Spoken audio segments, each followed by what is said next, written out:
नमस्कार, आप देख रहे हैं अपड़ो उत्तराखंड और मैं हूं आपके साथ नेहा। बीजेपी के द्वारा चलाए जा रहे महा जनसंपर्क के तहत आज मसूरी विधानसभा में लाभार्थी सम्मेलन का आयोजन किया गया। इस मौके पर मुख्यमंत्री पुष्कर सिंह धामी मुख्य अतिथि के रूप में पहुंचे। कार्यक्रम में स्थानीय विधायकों, कैबिनेट मंत्री गणेश जोशी समेत बीजेपी के तमाम नेता मौजूद रहे। मुख्यमंत्री पुष्कर सिंह धामी ने लाभार्थियों को संबोधित करते हुए कहा कि केंद्र सरकार के इन 9 सालों में देश ने नए आयाम स्थापित किए हैं। गरीबों को उज्ज्वला योजना के माध्यम से हर घर में रसोई गैस मुफ्त में दिए गए। स्वच्छ भारत योजना के अंतर्गत शौचालय देने का काम इन 9 वर्षों में हुआ। इतना ही नहीं, आयुष्मान योजना के तहत अब देश और प्रदेश के लोगों को मुफ्त में इलाज देने का काम भी इन्हीं 9 वर्षों में मोदी सरकार के नेतृत्व में संभव हो पाया। साथ ही कहा कि आजाद भारत में केंद्र सरकार द्वारा पहली बार विकास की योजनाएं लाकर हर देशवासी को लाभान्वित किया गया।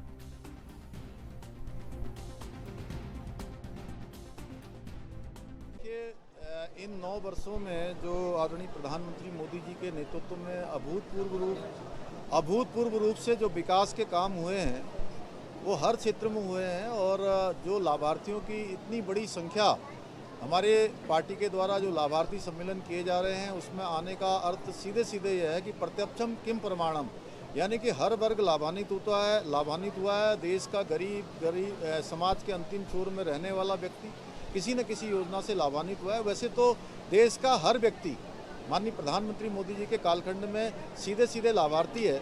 वो कोई टेलीफोन सेवाओं के क्षेत्र में, कोई सड़क के क्षेत्र में, कोई हवाई सेवाओं के क्षेत्र में, या कोरोना महामारी के दौरान वैक्सीन के क्षेत्र में हो, कोई भी ऐसा नहीं है कि जो लाभार्थी ना हो। लेकिन जो लाभार्थी सम्मेलन है वो इस बात का प्रमाण है कि तेज़ी से देश के अंदर लोगों को सहायता पहुँचाने का काम, उनकी मदद का काम और जो उनको आवश्यकताएँ थी उन सभी को देने का काम इन 9 वर्षों में अभूतपूर्व रूप से हुआ है। 10वीं अर्थव्यवस्था था, आज भारत विश्व की 5वीं अर्थव्यवस्था बन गया है।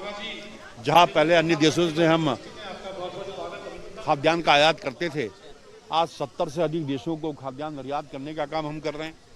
आज किसान सम्मान निधि के माध्यम से 11 करोड़ से अधिक किसानों को लाभ देने का काम मोदी सरकार ने किया है। आज उज्ज्वला योजना के माध्यम से 11 करोड़ लोगों को गैस देने का काम इस सरकार ने किया है। आज 5 करोड़ से अधिक प्रधानमंत्री आवास देने का काम इस सरकार ने किया है। आज जब मोदी सरकार आई थी तो 4 करोड़ खाते थे, आज 48 करोड़ से अधिक जनधन खाते खुल गए हैं। तो जितनी और योजनाएं बनी हैं, गरीबों को फोकस वगैरह बनाई हैं। आयुष्मान योजना के माध्यम से गरीबों ने उस योजनाओं का लाभ लिया है।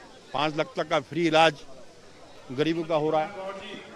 और आज जन जन तक इसको पहुंचाने के लिए जगह जगह पूरे देश के अंदर लाभार्थी सम्मेलन हो रहे हैं। वरिष्ठ जनों से संपर्क हम कर रहे हैं जो समाज के निर्णायक लोग हैं। और आज मसूरी विधानसभा का ये सम्मेलन यहाँ पर किया गया, जिसमें भारी संख्या में लोग इतनी गर्मी के बावजूद यहाँ पर आ रहे हैं। ये इस बात का प्रतीक है कि लोग मोदी जी की नीतियों से प्रभावित हैं और इस बात का संदेश है कि एक बार फिर 2024 में मोदी जी के नेतृत्व में भारतीय जनता पार्टी की सरकार बने। उत्तराखंड में 4 धाम यात्रा लगातार चल रही है। वहीं दूसरी तरफ सरकार द्वारा यात्रा व्यवस्था को दुरुस्त करने का काम किया जा रहा है। 4 धाम यात्रा में स्वास्थ्य सुविधाओं को बेहतर करने के लिए स्वास्थ्य मंत्री धन सिंह रावत पिछले दिनों जिलों का दौरा करके लौटे हैं। उन्होंने कहा कि इस बार 4 धाम यात्रा में स्वास्थ्य व्यवस्था को दुरुस्त करने का काम किया गया है। जो भी श्रद्धालु और पर्यटक 4 धाम यात्रा के लिए उत्तराखंड आ रहे हैं, यहाँ की स्वास्थ्य व्यवस्था से संतुष्ट है। उन्होंने कहा कि दौरे के दौरान हमने 22 अस्पतालों का निरीक्षण किया। इसके साथ ही उन्होंने बताया कि 50 बेड का चिकित्सालय बद्रीनाथ में बनाने का काम किया जा रहा है।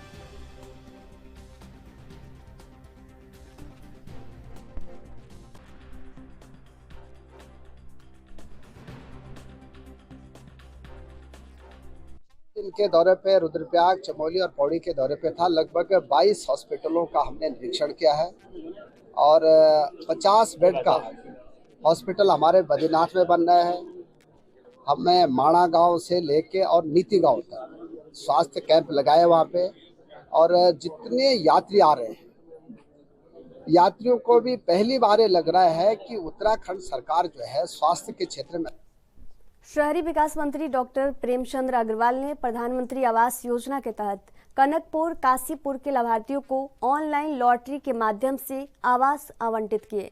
मंत्री ने कहा कि ये योजना केंद्र और राज्य सरकार की महत्वपूर्ण योजना है जिसमें लाभार्थियों को लाभ दिया जा रहा है। उन्होंने कहा कि आवास विभाग द्वारा कुल 21 परियोजनाओं में कार्य किया जा रहा है। आपको बता दें कि 21 परियोजनाओं में 17,000 से ज़्यादा आवास बनाए जाने का काम किया जा रहा है। वहीं दूसरी ओर 464 आवास निर्मित कर मसूरी देहरादून विकास प्राधिकरण द्वारा लाभार्थियों को उपलब्ध कराए जा चुके हैं। उत्तराखंड आवास एवं विकास परिषद द्वारा कुल 16 परियोजनाओं में 14,200 EWS आवासों पर कार्य किया जा रहा है।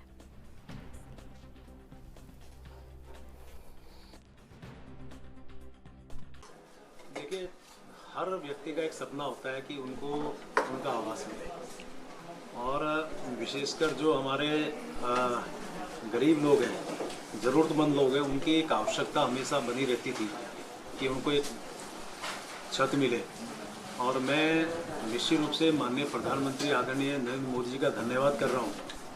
उनको बहुत ही साधुवाद दे रहा हूँ उत्तराखंड की धरती से कि जिनके एक बहुत ही महत्वाकांक्षी जिनकी एक परियोजना थी प्रधानमंत्री आवास योजना, और ये शहरी क्षेत्र की है।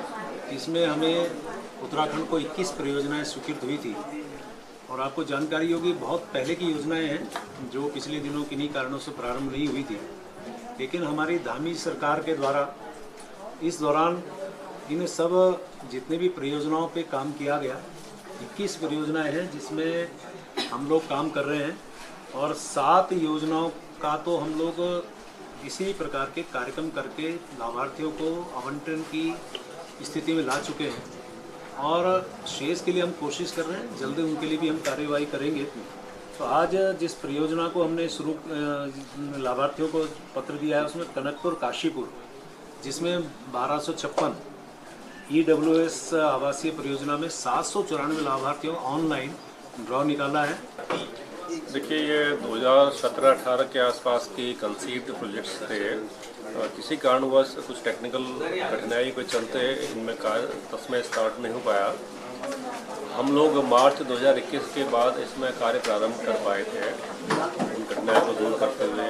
यह भी बड़ा उल्लेखनीय है कि जब 2017-18 में प्रोजेक्ट प्लान किए गए थे और 2023 तक आते आते हर चीज़ के रेट जो है बढ़ चुके हैं, लेकिन विकासक और परिषद आज भी 2017-18 के रेट पर इन घरों को दे रहे हैं। मात्र 6 लाख में घर मिल रहे हैं। किसी प्रकार कोई एडिशनल बर्डन किसी लाभार्थी को नहीं देना पड़ रहा है। डेवलपर इसमें अपने मार्जिन को कम करते हुए काम कर रहे हैं, और आवास विकास परिषद डेवलपर और लाभार्थियों को।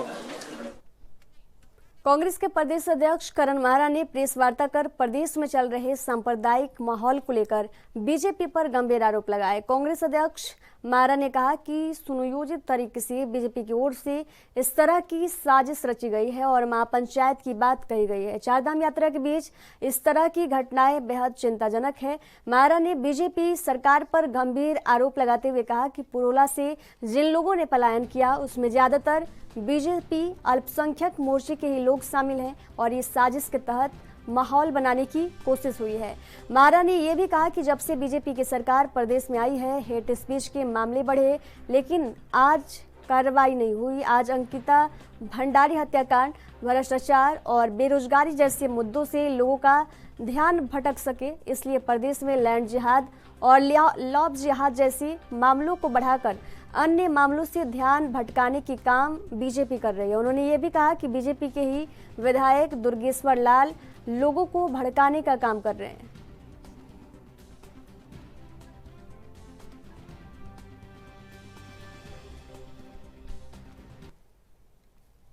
इसमें मैं आप लोगों को ये सूची जो जारी करूंगा, इसमें इनके वो सभी पदाधिकारी हैं जो अल्पसंख्यक प्रकोष्ठ के हमारे बड़कोट, पुरौला इत्यादि के हैं, और जो छोड़ के घर गए हैं उनकी सूची से मिला ली जाए तो ये साबित होगा दुर्गेश्वर लाल का बयान, पदाधिकारियों का छोड़ के जाने का नाटक और भारतीय जनता पार्टी से संबंध रखने वाले छोटे संगठनों का वहां प्रदर्शन, लोगों को डराना, ये कहीं ना कहीं चिंता का विषय है। दूसरी तरफ जो एक आपके काम की चीज है, अल जजीरा ने जिस तरीके से इस मामले को उठाया है और गल्फ क्षेत्र में और इंटरनेशनल लेवल में इसकी जो रीच गई है, यहाँ का मामला गया है, इससे उत्तराखंड की छवि खराब हुई है। गल्फ क्षेत्र में ही अकेले 60,000 प्रवासी उत्तराखंडी रहते हैं। उनके मन में भय का वातावरण है और अंतर्राष्ट्रीय स्तर पर देवभूमि उत्तराखंड की छवि खराब हुई है।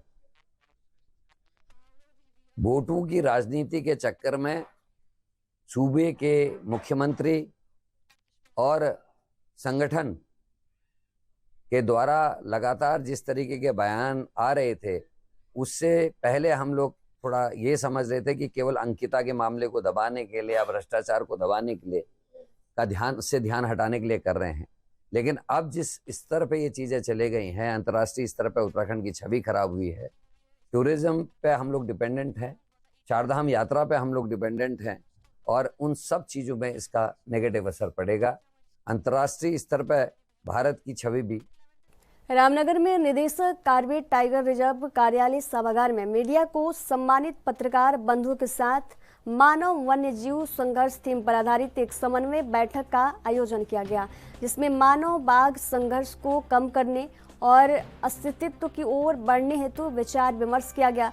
पिछले 2 दशकों में उत्तराखंड में मानव वन्यजीव संघर्ष के कारण लगभग 50 व्यक्तियों की मौत हुई है। इसके अलावा मानव वन्यजीव संघर्ष के कारण उत्तराखंड में लगभग 200 व्यक्ति प्रति वर्ष घायल होते हैं। मानव वन्यजीव संघर्ष से इंसानों की होने वाली लगभग आधी मौत का कारण तेंदुए और बाघ का इंसानों पर हमला है। मानव वन्यजीव संघर्ष की समस्या केवल उत्तराखंड राज्य तक ही सीमित नहीं है, बल्कि देश भर में ये संघर्ष अलग अलग रूप और तीव्रता में देखा गया है। वही कॉर्बेट टाइगर रिजर्व के निदेशक धीरज पंडित द्वारा बताया गया, हम इस मानव वन्यजीव संघर्ष को कम करने के लिए कई प्रयास करेंगे, जिससे ये घटनाएं कम हो सके।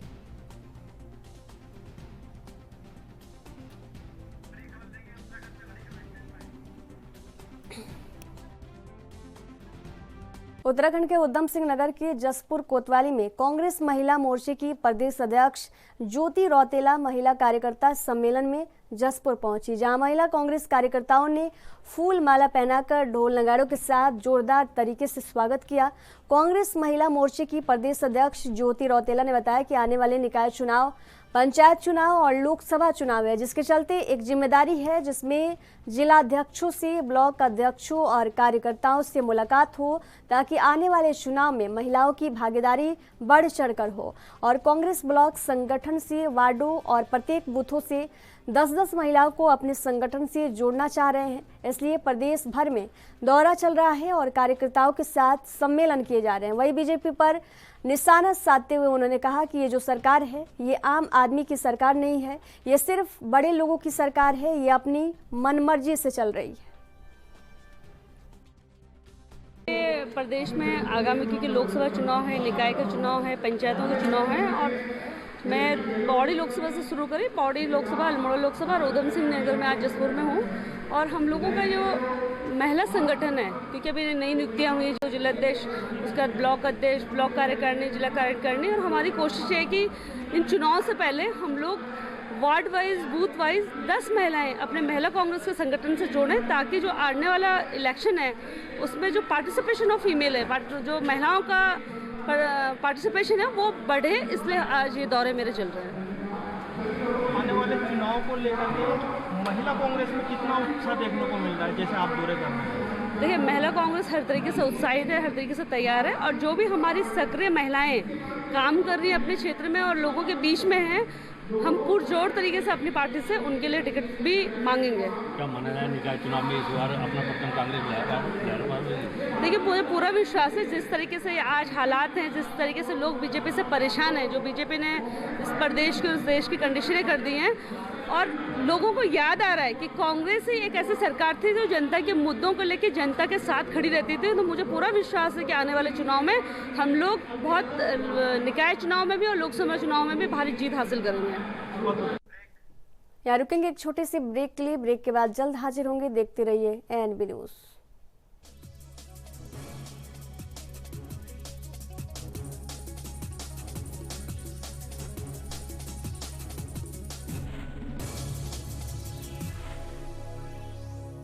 ब्रेक के बाद एक बार फिर से आप सभी का स्वागत है। बढ़ेंगे अगली खबर की ओर। मुख्य सचिव डॉक्टर एस.एस. संधू ने सचिवालय में 25 जून से 28 जून तक ऋषिकेश में आयोजित होने वाली G20 की तैयारियों के संबंध में बैठक ली। मुख्य सचिव ने कहा कि G20 की पिछली बैठकों में काफी अच्छे से प्रबंधन किया गया था, इसे आने वाली बैठक में भी जारी रखा जाए। मुख्य सचिव ने कहा कि पर्यटन प्रदेश के होने के नाते हमें प्रदेश की छवि पर विशेष ध्यान देने की आवश्यकता है। उन्होंने कहा कि सौंदर्यीकरण के लिए जो भी कार्य करवाए जा रहे हैं इनकी गुणवत्ता सुनिश्चित की जाए। जितने भी सुधार कार्य करवाए जाए वे अस्थायी प्रवृत्ति की हो, ताकि G20 के बाद भी आने वाले पर्यटक उनका आनंद ले सके। बैठक के दौरान मुख्य सचिव ने कहा कि प्रदेश के सभी जिलों में सड़कों की कायाकल्प के लिए एक मैकेनिज्म विकसित किया जाए। उन्होंने कहा कि सड़कों के सौंदर्यीकरण के लिए जिलाधिकारी अथवा पर्यटन विभाग के अंतर्गत एक मद बनाया जाए, जिससे सड़कों के किनारे सौंदर्यीकरण और उसके रखरखाव की व्यवस्था सुनिश्चित की जा सके।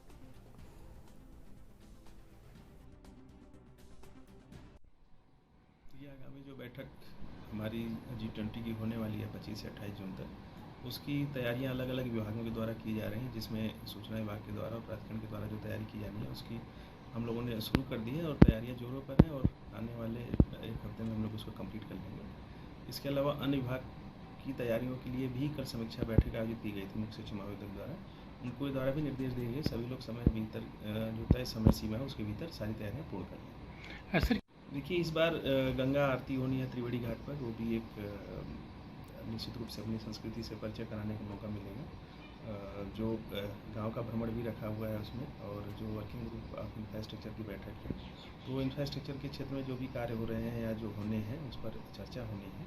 तो कुल मिलाकर के निश्चित रूप से जो हमारी उत्तराखंड की लोक संस्कृति या लोक परंपराएं हैं उनको जानने समझने का मौका विदेशी में। उत्तराखंड में G20 के कार्यक्रम को लेकर त्रिवेणी घाट पर चल रहे निर्माण कार्यों में किसी भी प्रकार की लापरवाही और गुणवत्ता से समझौता नहीं करने के निर्देश सीडीओ झरना कमठान ने दिए। उन्होंने सभी विभागों के अधिकारियों को त्रिवेणी घाट पर ही उपस्थित रहकर निर्माण कार्यों की देखरेख करने के लिए कहा है। दरअसल सीडीओ झरना कमठान G20 के तहत त्रिवेणी घाट पर चल रहे निर्माण कार्यों का निरीक्षण करने पहुंचे। इस दौरान उन्होंने तमाम निर्माण कार्यों को बारीकी से देखा। सीडीओ ने बताया कि ज्यादातर निर्माण कार्य तेजी से चल रहे हैं। निर्माण कार्यों में गुणवत्ता की कमी बरकरार रखने के निर्देश अधिकारियों को दिए गए हैं। 20 जून तक सभी निर्माण कार्य पूरा करने की डेडलाइन भी तय हो गई है। इसी तिथि तक सभी विभागों को अपने निर्माण और सौंदर्य के काम पूरा करने के लिए कहा गया है। देखिए, जो G20 कार्यक्रम के तहत जो है 28 जून को यहाँ पे गंगा आरती का कार्यक्रम आयोजित किया जाना है। इसके तहत सभी विभागों को निर्देशित कर दिया गया है कि वे अपने अपने कार्य जो है समय के अंतर्गत पूरा कर लें। इसमें मेन मुख्य रूप से MDDA है, सिंचाई विभाग है, नगर निगम है, UPCL है, PWD है। तो आज हमने यहाँ पे निरीक्षण किया है। पहले से काफ़ी काम हो चुका है और अभी सभी विभागों को निर्देशित कर दिया है कि 20 जून तक जो है वो जो काम उन्हें दिया गया है वो पूरा कर लें।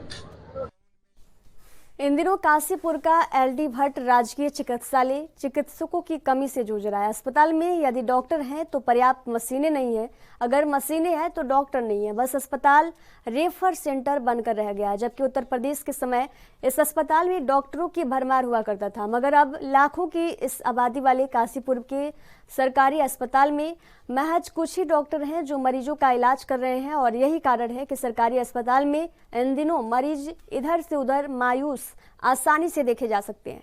जबकि गौर करने वाली बात है कि LD भट्ट अस्पताल कुमाऊं का तीसरे नंबर का सबसे बड़ा सरकारी अस्पताल है, जिसमें कुल डॉक्टरों की पद की संख्या 30 से 32 होना बताई जा रही है, मगर अस्पताल में चिकित्सकों की तैनाती नाम मात्र की चली आ रही है।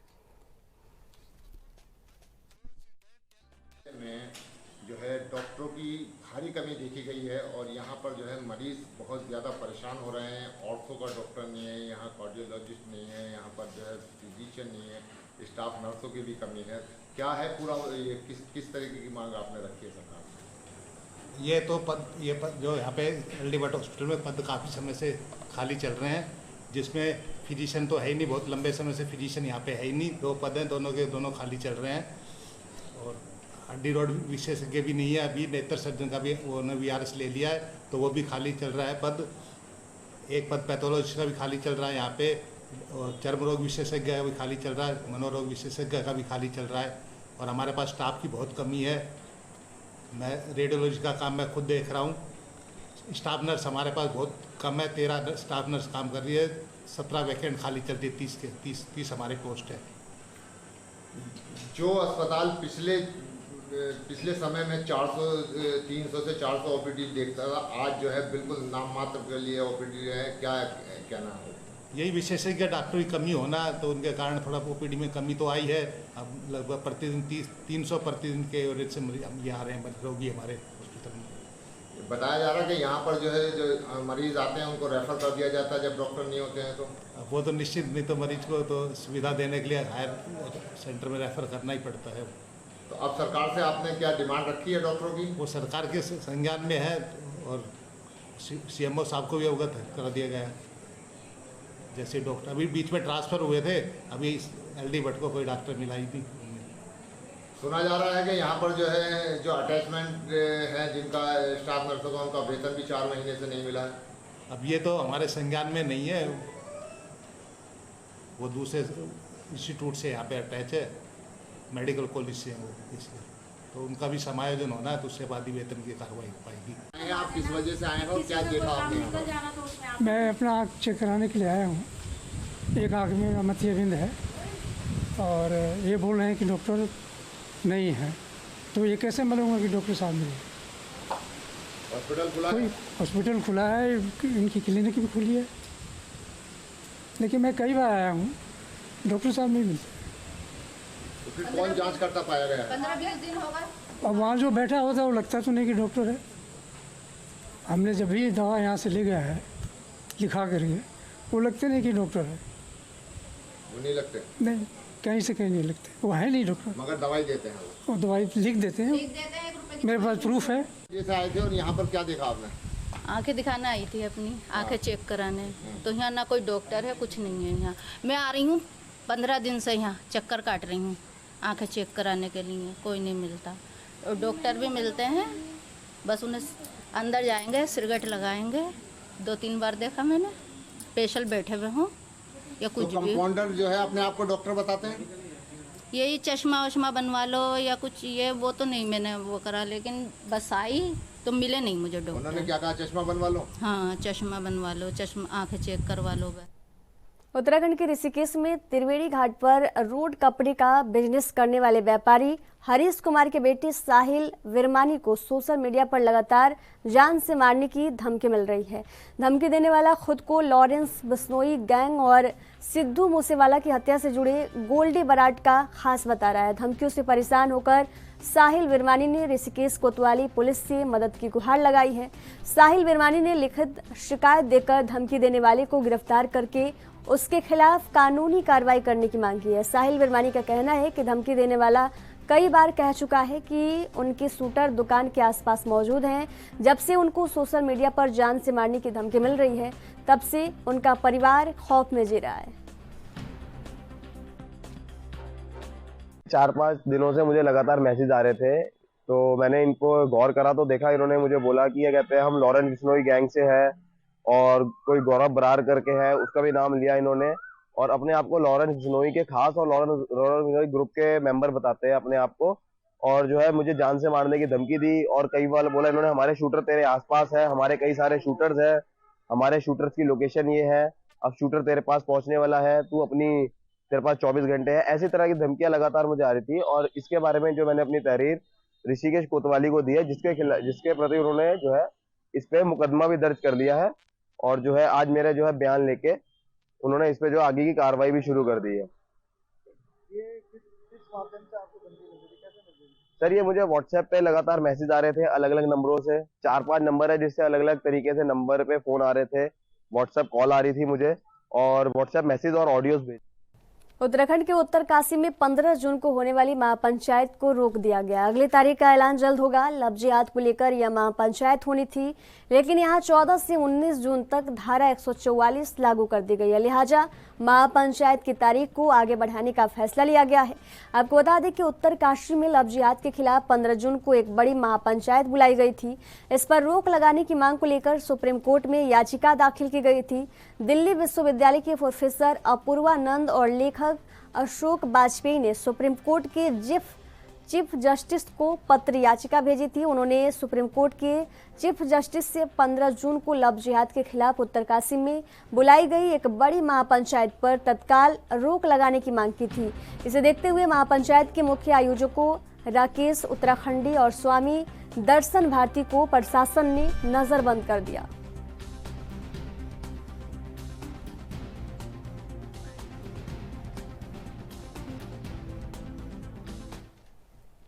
अपने उत्तराखंड के सफर में फिलहाल दीजिए जाने की इजाजत। देखते रहिए NV न्यूज़। नमस्कार।